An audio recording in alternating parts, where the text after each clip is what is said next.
Type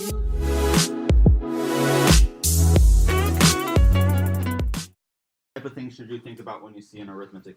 Okay, so they say arithmetic sequence is where you have A to B to C. But if you think about that, A to B is being added by, let's say, X. B to C is being added by X, right? It's the same number, okay? So you can say A plus X is equal to B. B plus X is equal to C, right? You could also say, if I wanted to,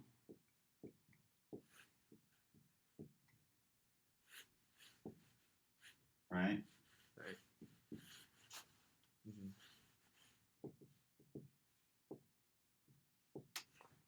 C minus B is equal to X. B minus A is equal to X as well. The intervals in between our numbers are always going to be equal, so if I subtract one from another, I'm going to get the same thing, right? Now this is just an easy one if they're saying like these guys add up to equal something, right? So you say A plus B plus C is equal to something, and you can go solve for your numbers afterwards because you have the equation now. And this is pretty simple because you'll take the B over here, add the A over here, so it's actually 2B is equal to C plus A, okay?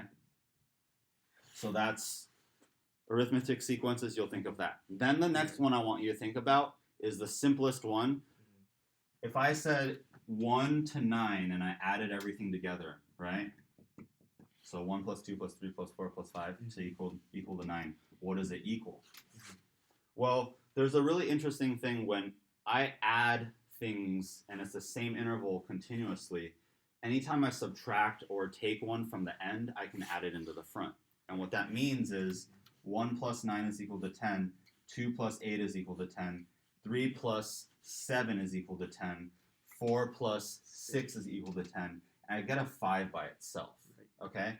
But what that is I'm taking the very first one, and I'm taking the very last one, right?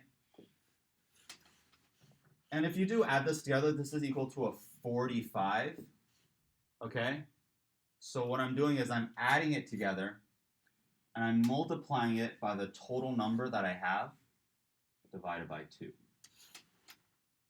Okay, so here I have 9 numbers, n is equal to 9, 1 through 9. My first number is 1, my last number is 9, right?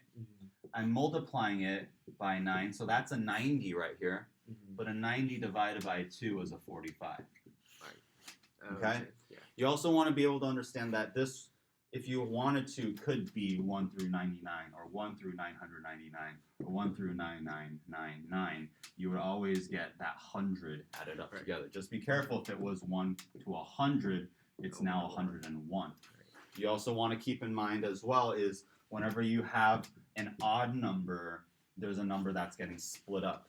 Or there's a number that doesn't get matched up, so it gets halved or it's left alone by itself. It's usually the one in the middle. That was the 5 for this situation. Right? That make sense? But if you use that, if you just use that formula, you don't need to take into account the middle number, though, right? No, you don't need to take into account any middle number. You just got to be careful with your n, because depending on if you start at 1 or if you start at 0. Oh yeah, the 0 to 9. Right. You add that. Make sense? Arithmetic sequences. Now you have that memorized. Go ahead, take a note on that for yourself if you need to, just so that you can reference it if you have to in the future. So the moment you see arithmetic sequence, that formula comes to mind. If they don't give you the numbers to deal with, if they do give you the range to deal with, then you have your formula if you need to come up with. You can go back to this guy, the 1 through 9 is equal to that 45. But how does that...